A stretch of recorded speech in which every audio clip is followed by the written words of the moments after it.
صلی علی رسولہ الکریم اما بعد اعوذ باللہ من الشیطان الرجیم بسم اللہ الرحمن الرحیم قال لا یاتیکما طعام ترزقانہ الا نبأتکما بتأویلہ قبل ان یاتیکما ذالکما مما علمنی ربی انی ترکت ملۃ قوم لا یؤمنون باللہ وَهُمْ بِالْآخِرَةِ هُمْ كَافِرُونَ صدق اللہ العظیم۔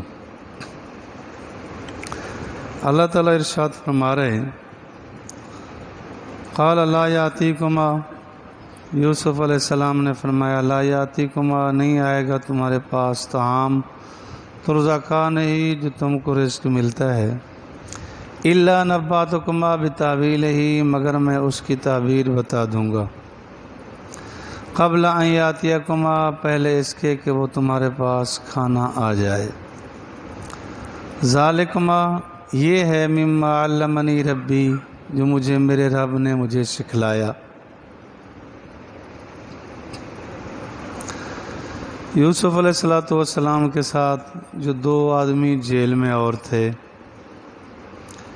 ایک تھا بادشاہ کا ساقی، پانی پلانے والا،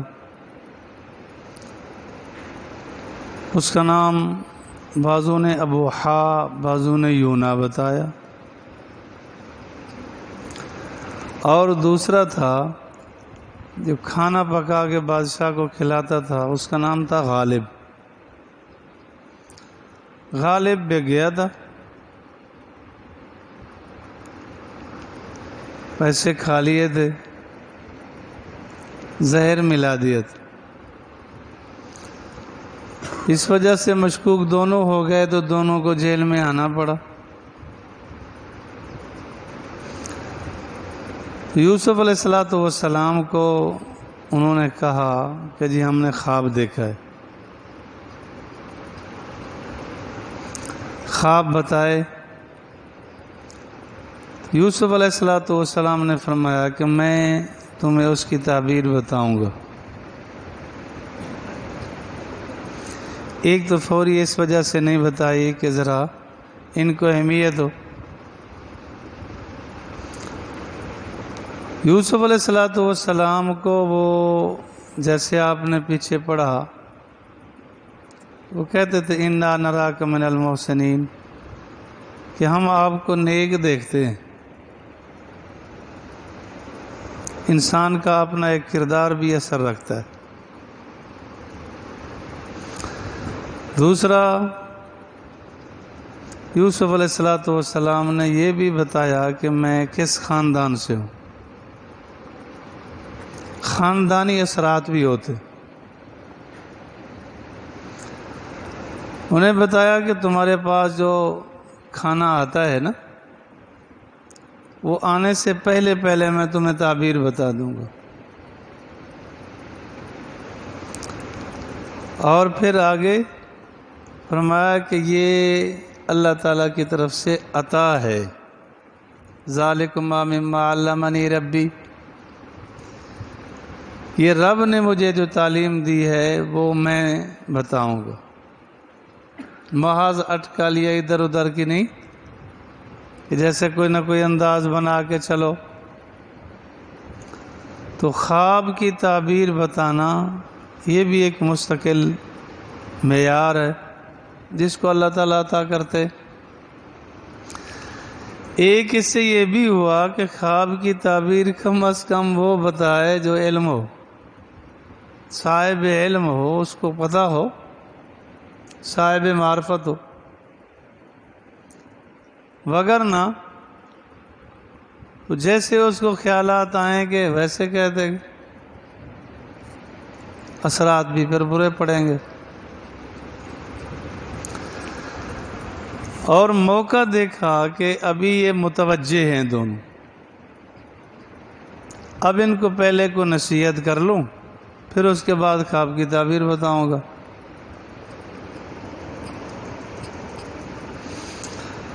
اور ایسا ہوتا ہے کہ عام حالات میں کبھی کسی کی توجہ ہوئی، کبھی کسی کی نہ ہوئی۔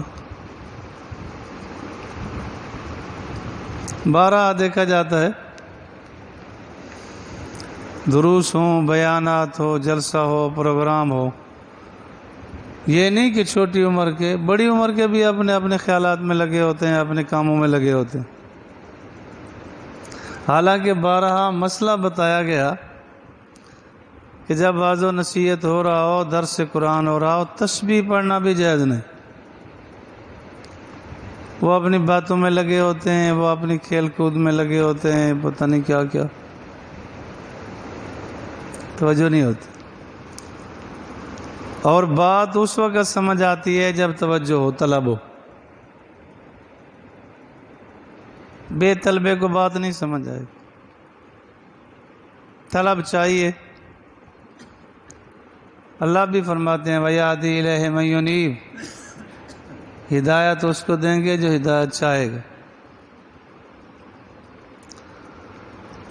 اور اللہ رب العالمین نے یہ بھی فرمایا وَاتَّبِعْ سَبِيلَ مَنْ أَنَابَ إِلَيَّ، کہ جو میری طرف متوجہ ہیں ان کی اتباع کرو۔ اب ذرا غور کیا جائے کہ کون اللہ کی طرف متوجہ ہیں؟ صحابہ، تابعین، تبع تابعین، ائمہ دین۔ اس سے علماء فرماتے ہیں کہ تقلید ثابت ہے۔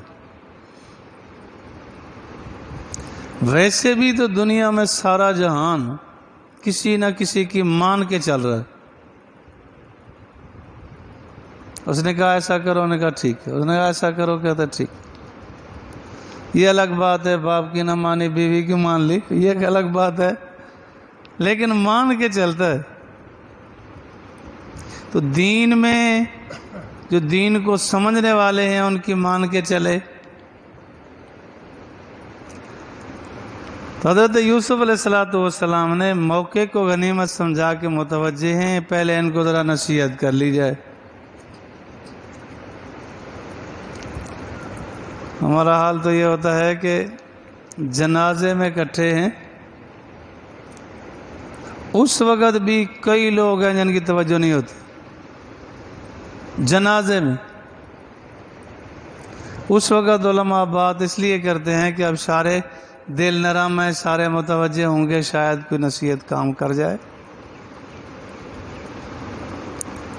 لیکن اس وقت بھی وہ اپنوں میں لگے ہوتے۔ یہ بڑی کمزوری ہے۔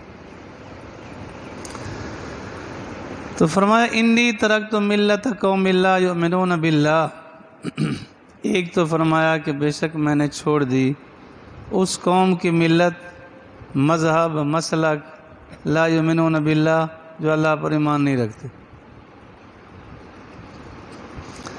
اس کا یہ مطلب نہیں کہ پہلے میں ان کی ملت مسلک پر تھا، مانا شروع سے میں نے چھوڑ دی۔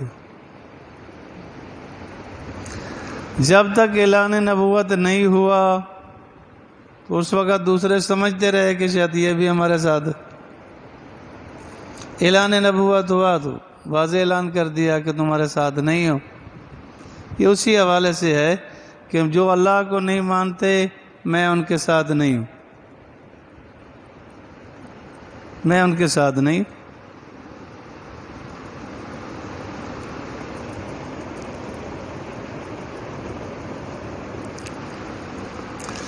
وَهُمْ بِالْآخِرَةِ هُمْ کافرون، اور وہ کافر آخرت کا انکار کرنے والے۔ وَهُمْ بِالْآخِرَةِ هُمْ کافرون، میں ان کے ساتھ نہیں ہوں۔ تو پہلے ان کا عقیدہ ٹھیک کیا۔ کل قیامت کے دن نجات عقائد پر ہوگی۔ عقیدہ بد ہے، لاکھ اعمال کرے وہ نہیں چھڑا سکیں گے اس کو۔ عقیدہ ٹھیک ہے، چھوٹا عمل بھی چھڑا جائے گا۔ عقیدے پر، ایمان پر نجات ہو۔ عقائد کو معمولی نہ سمجھا جائے۔ اور اس وقت جس طرح پانی آتا ہے نا، تنکے بہہ جاتے ہیں، ہم نام کے مسلمان اس وقت بہہ جاتے ہیں، سارے عقائد خاک میں ملا دیتے ہیں۔ کہتے ہیں اپنے آپ کو مسلمان، لیکن عقائد کی کوئی بنیاد اور مضبوطی نہیں ہوتی۔ اور ساتھ ہی فرمایا وَاتَّبِعْ مِلَّةَ آبَاءِ ابراہیم و اسحاق و یعقوب، میں نے اتباع کی اپنے آبا اجداد یعنی ابراہیم اور اسحاق اور یعقوب۔ ایک تو بتلایا کہ اتباع چاہیے، دوسرا بتایا کہ اتباع کس کی چاہیے،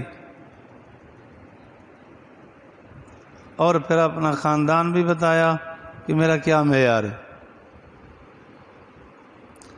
ما کان لنا، آگے مزید شرک کی تردید کر دی، ہمارے لیے مناسب نہیں ہے کہ ہم اللہ کے ساتھ کسی کو شریک ٹھہرائیں۔ عقیدہ ٹھیک کرو، شرک سے بچو۔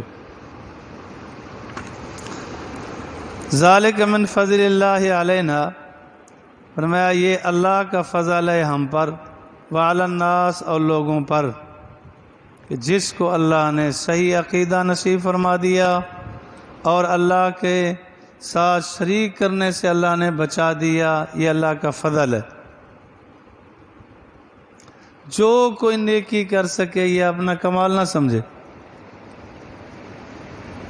دو نفل پڑھ کے آ کر دکھاتے ہیں کہ میں نے بہت کچھ کر لیے، میرے جیسا با کمال تو کوئی نہیں۔ ہمیشہ اللہ کی عطا سمجھے، اپنا کمال نہ سمجھے۔ جب اپنا کمال سمجھے گا پھر تنزلی کی طرف جائے گا، ترقی کی طرف نہیں جائے گا۔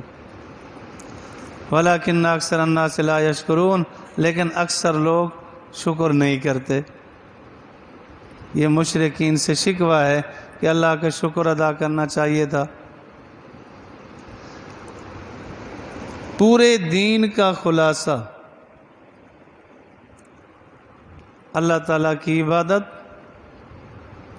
حضور علیہ السلام کی اطاعت اور مخلوق خدا کی خدمت۔ احمد علی لاہوری رحمۃ اللہ علیہ فرمایا کرتے تھے یہ تین کام کر لو، پورے قرآن کا خلاصہ ہے اور دین کا خلاصہ، کہ جس وقت صرف اللہ کی عبادت کریں گے شرک بدعات رسومات سب ختم، جب حضور علیہ السلام کی اطاعت کریں گے ساروں کی اطاعت ختم، اور مخلوق خدا کی خدمت جتنا ہو سکے۔ سوچے کہ میں خلاف شرع کر کے اس کی خدمت کروں گا، یہ تو خام خیالی ہے، بے وقوفی ہے۔ اتباع شریعت میں خدمت خلق کر سکتا ہے پھر ٹھیک۔ وَلَكِنَّ أَكْثَرَ النَّاسِ لَا يَشْكُرُونَ، لیکن فرمایا اکثر لوگ شکر گزار نہیں، ناشکری کرتے ہیں۔ اب خواب کی تعبیر بتائی، یا صاحب یہ سجن، اے قید کے ساتھیو، ارباب متفرقون، تعبیر آگے آتی ہے مزید ان کو عقیدے کی صفائی، کہ اے قید کے ساتھیو، کیا کئی خدا متفرق بہتر ہیں یا ایک اللہ غالب؟ کہ ایک اللہ کافی ہے یا کئی خدا چاہیے؟ دنیا میں بھی آپ نے دیکھا کہ جس نظام میں ایک سے دو آدمی برابر کے شریک ہوں گے نظام نہیں چلے گا۔ وہ کہے گا میری چلے، دوسرا کہتا ہے میری چلے۔ اور اگر رب بھی دو ہوتے نظام نہ چلتا۔ لو کان فیہما آلہۃ الا اللہ لفسدتا، کہ اگر دو خدا ہوتے فساد ہو جاتا، ایک کچھ کہتا دوسرا کچھ کہتا۔ ما تعبدون من دونہ، نہیں عبادت کرتے ہو تم اللہ کے علاوہ، الا اسماء، مگر نام ہے، کہ رب صرف ایک ہے، لات عزات منات، باقی جن کی پوجا کرتے ہو وہ صرف نام رکھے ہوئے تو حقیقت کچھ بھی نہیں۔ اور جس غیر اللہ کی پوجا کریں گے، سجدہ غیر اللہ کے سامنے کریں گے، اپنے آپ کو برباد کریں گے۔ سمیتموہا، تم نے ان کا نام رکھا، انتم و آباؤکم، تم نے تمہارے آبا اجداد نے، ما انزل اللہ بہ من سلطان، اللہ نے اس کے ساتھ کوئی دلیل نہیں اتاری، ان الحکم الا للہ، نہیں یہ حکم مگر اللہ کا، امر یہ اللہ کا حکم ہے، اللہ کا امر ہے، لا تعبدوا الا ایاہ، تم نہیں عبادت کرو مگر صرف اللہ کی، ذالک الدین القیم، یہ دین قیم، ولیکن اکثر الناس لا یعلمون، لیکن اکثر لوگ نہیں جانتے۔ اللہ مجھے اور آپ کو دین کی سمجھ فہم نصیب فرمائے، کامل دین پر اللہ چلنے کی